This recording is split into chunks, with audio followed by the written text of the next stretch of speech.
Now I have the pleasure of speaking with someone who has shaped the way the global event industry thinks, plans, and evolves. A true pioneer in connecting data, creativity, and strategy. Please welcome Julius Solaris, who later tonight will also receive our Hall of Fame award for his commitment developing event culture globally, always attentive to innovation and recognizing the signs of change in an ever-evolving industry. Please come on stage, Julius. Hello. With a big applause. Few words about Julius Solaris. He's the founder of Bold Push. He works as a consultant with Fortune 500 technology and event companies on strategy. He founded and sold two businesses, not one, two, such as Event MB and Show Themes, a tech company, very well known. And you have to consider that 10 million people read Julius' content in 2025, making him become a top voice on LinkedIn. And Julius was also inducted into the Event Industry Council Hall of Leaders in 2024, the highest recognition given to the event leaders. And he also is in the 2025 X-List Top Experience Maker and has been named the most influential of the past 20 years by BizBash. Finally, Julius has conducted some of the most groundbreaking research for the event industry, and over 300,000 event professionals have downloaded Julius' analysis and reports. So, Julius, it's a great honor to have you here, and another big applause. He deserves it. That was a long intro. It's good to be back in Italy, though. Yes, he's Italian, but he lives abroad for how many years? 20 years now. 20 years already. Exactly the same age of Bear Word. Huh? Yeah. So let's start with from the big picture, Julius. The world of events has changed dramatically, in the few years. Some say that in the last 5 years, it has changed more than ever. And from your perspective, what is the main change? What has truly changed in this last year? And which are the forces that have redefined how we design and experience events today? Well, yeah, quite a lot has happened in the past 5-6 years, right? So if you start from COVID and pandemic, which has been a traumatic time for all of us, I think what we were expecting after that, I was looking at some statistics during the pandemic, and there was a research that said that by 2024 or 5, 93% of events would have been online. And here we are. So which has been very interesting how we were looking at a very different environment during 2020 and 2021. And so obviously everybody was expecting some sort of a comeback, right? We would say maybe events will be interesting, will be good, but I think none of us expected what happened in the past 4 years in terms of this incredible amount of events. I think we broke every single record year after year after year, which has been great for the industry. But, it's not been the same as 2019. I feel a lot has changed. A lot has changed in the nature of how we meet and why we meet as well, and why we get together.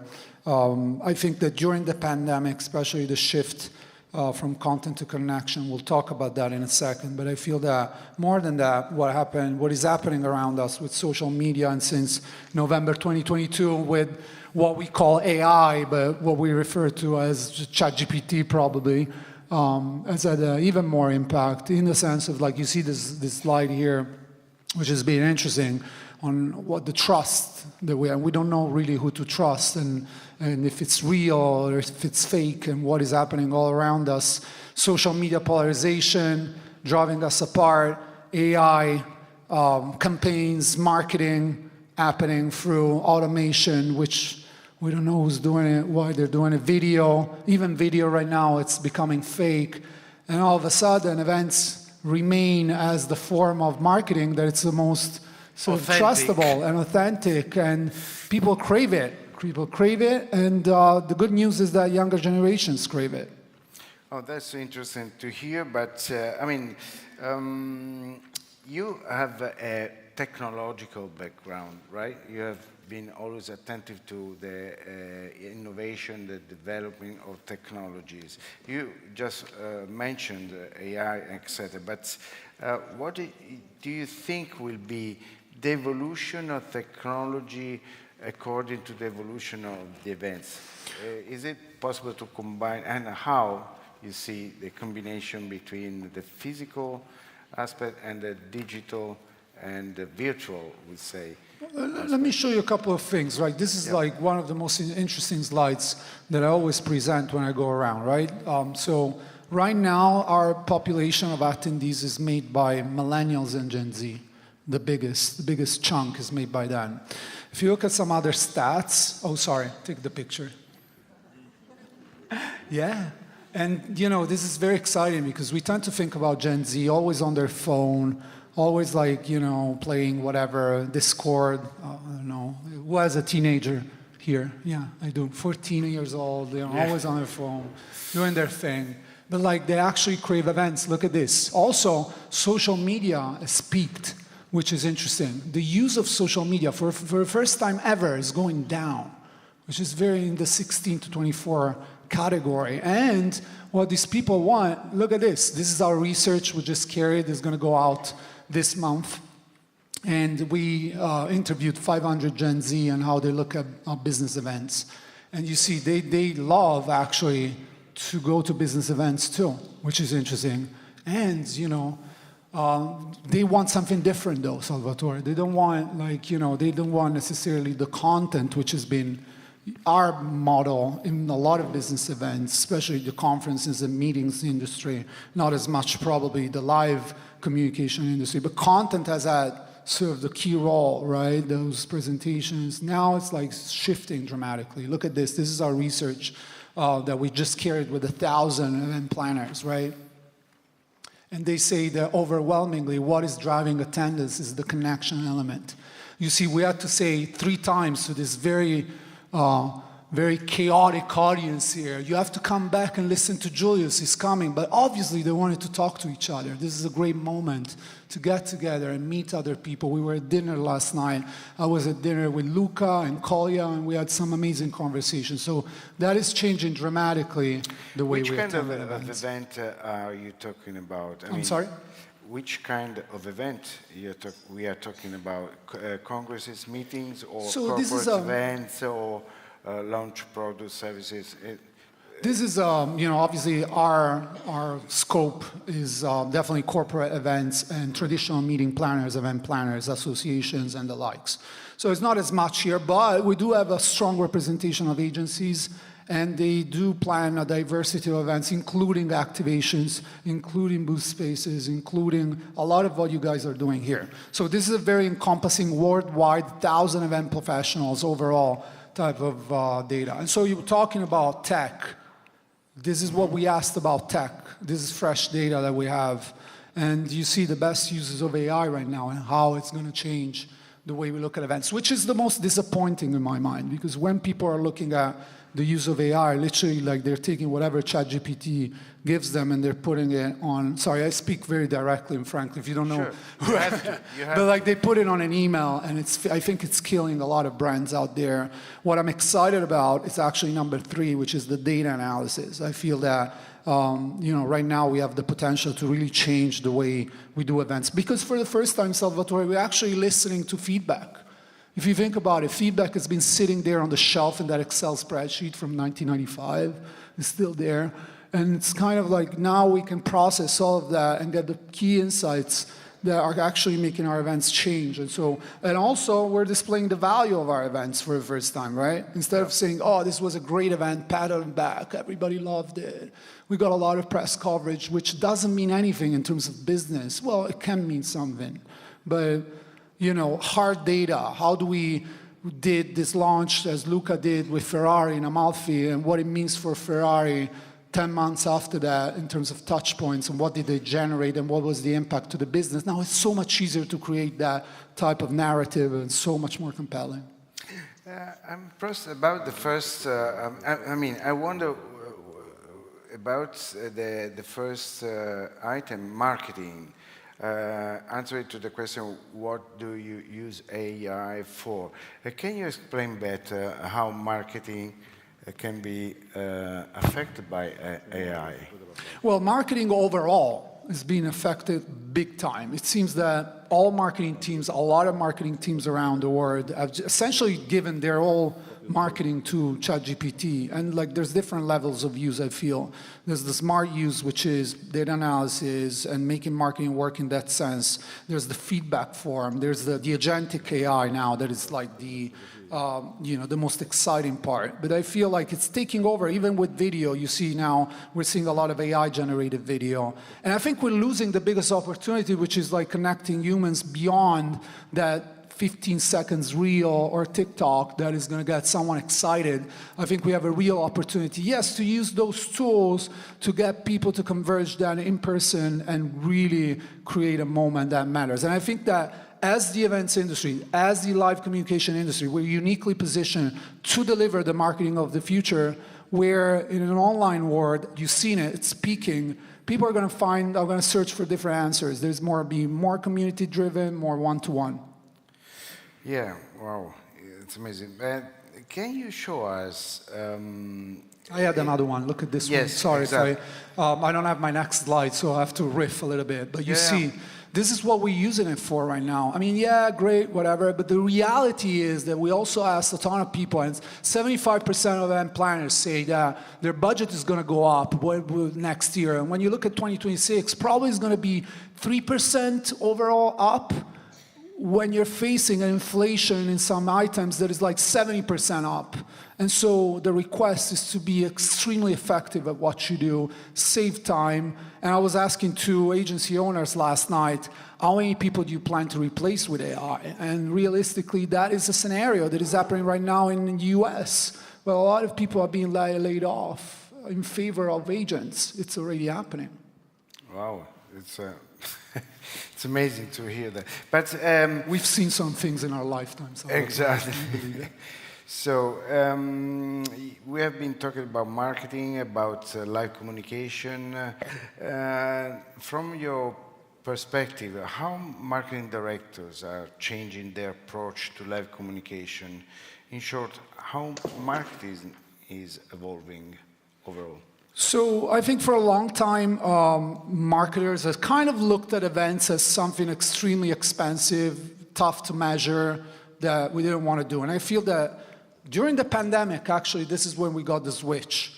Thanks to technology to a certain extent and virtual events, which we hated a lot, but we have to thank a lot as well, because they kept a lot of us going at the same time. And I think I like to say, Salvatore, that during the pandemic, a lot of CMOs and marketing directors, they got their BA in events using virtual events, and now they want their PhD in in-person events, right? Because they've seen the ability of getting all these customers together for launches, for whatever it is, for conferences as well.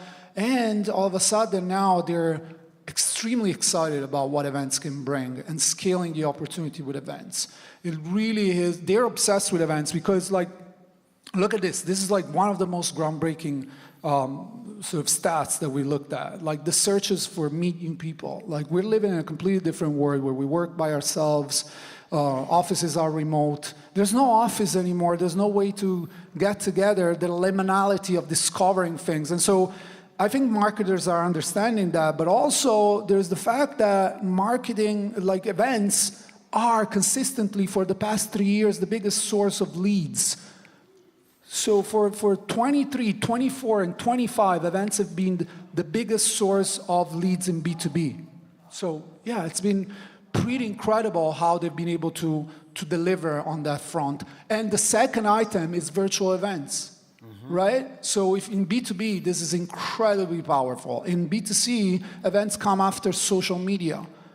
Events are the second most used channel, again and again, in multiple researches. And so they're seeing the value of it. CMOs don't mess around, Salvatore, as you know. Like, they don't mess around. They want to see ROI. They want to see the results. And so if they spend tons of budget, they want to see what happens after that. Yeah, I agree with you. If someone from the audience want to ask some questions, feel free. Oh my God, to... let's do it. Yes. And see, this is like some of the examples of what is happening right now, right? Yeah, please. You have these big events happening all around, and these small dinners, curated ABM programs happening essentially at every single event. I was just recently at HubSpot, one of the biggest marketing platform, tech platform in San Francisco. They do an annual user conference called Inbound, and they have 12,000 people, and they have 750 side events. 750 side events. I mean, you attend Cannes Lion every year. You know how much the side events are almost like more important than the event itself. And I think we know this, and it's been going and happening for many years, but the level we're seeing this year and next year, it's unseen in my lifetime. Like, every single brand is showing at a single event, and again, in B2B, which is my core area and focus, with their activation at the trade show floor, but they're also doing an influencer campaign, they're also doing a dinner, they're multiplying the touch points, they're having 5 to 6 touch points at a single show, so they can cover all of the funnel and really include their prospects, existing clients, and so forth, and so it's becoming incredibly powerful. So you mean, you're saying that nowadays, every discipline of marketing communication are intersected, are connected. You can't say where an event starts and finish with an advertising campaign or a brand activation. It's a really complicated contest. It is complicated, but it's very simple for us, I feel, event industry and live communication audiences. Also, like the fact that social media prioritizes content created at events. Algorithms prioritize content created at events. We have an unprecedented, I saw the research from 27 names and the effort on repurposing content, right? We have the biggest opportunity ever, and CMOs and marketers love this, because whatever you create an event, content-wise, it's expensive to a certain extent, but it travels, it gives you the miles, it gives you a lot of ROI, it gives you a lot of attention, because it's unique. It's not done by a talking head. It's not done in a studio. It's not done by AI. It feels different. It feels real, and people love it. Do I have more? Oh, see, look at this. The connection element. Like, most events now, like, they're dropping a lot of the sessions. There's no sessions happening anymore. There's like round tables, people getting together and talking. I mean, the jury that you have here is a prime example of networking, of high level in action around content, and I love that. Yeah, let's talk about, the jungle of new tools and platforms. How is it possible to deal with it? So I'm coming off from Barcelona, where we hosted 10 sessions on technology and AI and the use of tech and AI. And, it's overwhelming. We just did an event online with 1,000 event planners in attendance about AI and using AI, the best use cases. And we have people in the chat saying, this is too much, I can't deal with this. There is overwhelm, and there is a lot going on. Every 2 weeks, there's something coming out that you're like, oh my God, this is crazy. I want to use this. And then you have to spend the time to actually learn it. And so I think it's important not to follow the latest tool for now. I think there's a lot of planners that are getting burnt out, and marketers in general, trying to see what is next and spending the time. I think it's very important to stay focused on what is your use case. What is the workflow that you need to replace, and to find the best tool for that, instead of chasing Nano Banana or Sora 2 or whatever it is, right? All of these beautiful tools that are coming up. I think it's important to understand what you're in for and what would you want to get out of it. Yeah, and how is possible to ensure that innovation respects image rights, data, and creativity? So it's funny, because we were on stage and somebody asked, like, this young gentleman, like, running an AI startup. Obviously we were talking about data and security and all of that. And he was like, he gave an answer that left a lot of people shocked, especially European audiences. In America, it's like slightly different. But like, yeah, he said you should have been worried about your data 20 years ago. It's too late now. So, which is interesting. You know, I think it's very antithetic to what you're doing here in Europe. I mean, I hear about inclusion and sustainability, which is like topics that are very dear to me, but completely left out in the US. They don't exist. We don't talk about these things at all. Like, it's not happening at all. And so it's interesting because all of these tools come from that market. They are with that perspective in mind. And so it's wild. I think we're in for a wild ride. So be careful, because as soon as you start using this and you say, oh, this is valuable, you're in the system. And so that's it. You got to deal with that. And probably here in Europe, you're going to have more protection, because the European Union is doing a way better job at protecting individuals, data privacy, and so forth. But all of the tools, whatever we've seen over the other side of the pond, is more intense, and there's no turning back at this stage. Yeah. What about creativity? I mean, how can creativity cooperate? So I'm a content creator first. So I do content. This is what I do. And you know, I do content for the events industry and for the marketing industry. And I feel that it is incredibly valuable and thoughtful how I've been able to connect the dots that sometimes I haven't been able to do by myself. I think the ability that I have today to upload all my content to an LLM and ask it and query and say, find the unmatched, like unconnected items that they talk about, and let me think about new angles. I think that type of feedback, it's incredible, because it's able to process a lot of information in a short amount of time. And so I'm able to now be incredibly valuable. Also to my clients, obviously we anonymize all of the data. We don't put any sensitive information, but we do put all of our client work in LLMs, and we're able to query them to say, okay, what more creative can we do? What did we do in that project? How can we make it better? And so to have a companion next to you, this is the key understanding. Having a companion next to you as opposed to making AI replace yourself. It's like a lot of us are making AI replace ourselves, and that is sad. It's like if you're giving ChatGPT the ability and the access to publish the description of a session for your event, what do we need you for? That's the question, right? So if you use it on the other end to make that session 10 times better, then that's a great use. And I think we need more assistants rather than agents. That's right. Listen, Julius, now I would like to talk about... Do you have more slides? Yes. Oh, yeah. This is interesting. You want... Okay, let's... Do you want to talk about this? Like when we were talking about like some of the shifts... sorry, I'm clicking buttons and having fun.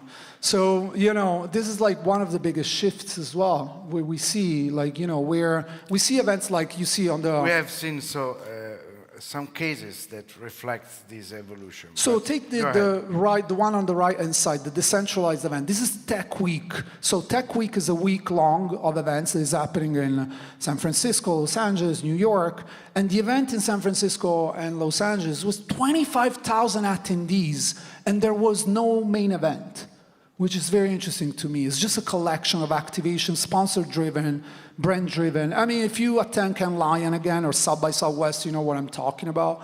These are like that type of thing. But there's always a central conference that people go to. I think like the future is there's not going to be a central event. And Cannes Lion is going to become a concept. It's going to become an experience. Maybe some awards here and there, but they're going to collect you know, all of the events. So I'm excited about this. I think I wanted to put this slide here for the audience and just think about what the future looks like. Wow, it's, I mean, it's a little bit also scary because... I mean, don't tell the people at IMAX there, you know, they're not going to love it. Listen, Julius, before we close, I would like to talk about this year's theme, which is respect. And the question is that in a world where technology, creativity, and human connection constantly intersect, what does respect mean to you in the context of our industry? And how do you see this principle shaping the future of live experiences? So I made my name in the industry by being a gigantic pain in the ass of all of the association and everybody that doesn't like me And because I speak my mind, I don't We care. like you. I got nothing to lose. I work for myself. I have no one to report to. And so I think that, what we thought we have learned during COVID is to gain the respect you fought for, in Milan, outside of the Duomo, Yeah, sure. protesting because we weren't getting the respect as a profession, as an industry that we deserved. And so I thought that we learned the lesson during COVID, and we say, well, we're going to advocate for our profession and for our industry to actually say that events do matter. And events are like now actually the solution when you have like a Republican and a Democrat that are like going at each other on social media. Put the two together in person and see what happens. Because when you put people together in person, they have to deal with each other. They have to kind of like start respecting each other. I mean, you see yesterday, Trump and Matt Money on what was going on, right? Trump would say, oh yeah, I respect the mayor of New York. Like you were like calling themselves names like until 3 hours ago. So you see the power of coming in person. So that is the core of the evolution of humanity, coming together. And so ourselves, we have to fight very hard to make people understand the business impact of events, what we bring when we bring an event to a destination, and the impact it has on the local community, the positive impact that it has, respecting obviously the local community and the sustainability of the destination as well. And so we have to fight that, we have to gain that respect. I think it's important for us and all of the associations representing us that they voice that with all the governments, not just by saying it as we've been saying it for the past 20, 30 years, but actually making it happen, protecting our profession, creating career paths so that someone actually coming out of university can say, I want to work in events because that's a great career. Right now, we're not doing a great job with that. Our career is about burnout, about working long hours, about not having a family. That's not exciting. So I think that's the respect we have to fight for. That's true. Okay. Julius, if you don't have anything else to add, I mean, we had many things. What more can I say? I mean, I'm just here I have something to add. I want to say that, the work that you've been doing, Salvatore, I'm not just saying it here to just suck it up because I'm getting an award. I think like you're, the community you've been able to bring together, the level and the depth of the projects. I've been part of the jury in Sevilla years ago. I've been part of that process. I've seen the community. I see some of the faces that come again and again and again, year after year. That matters. That matters a lot because you're bringing the voice out to make events recognized. This event should be 10 times the size of what we have today. I can't wait to see the next 20 years because it's going to be one of the most exciting communities that you built for Europe and beyond Europe. So congratulations for the 20 years. It's such an honor to be with you on stage. Thank you. I wasn't fishing for compliments, of course. But you got one anyway. So. We do our best. So, Julius, thank you so much for sharing your insight with us and your vision. And congratulations once again for your Hall of Fame awards, which we will celebrate together tonight.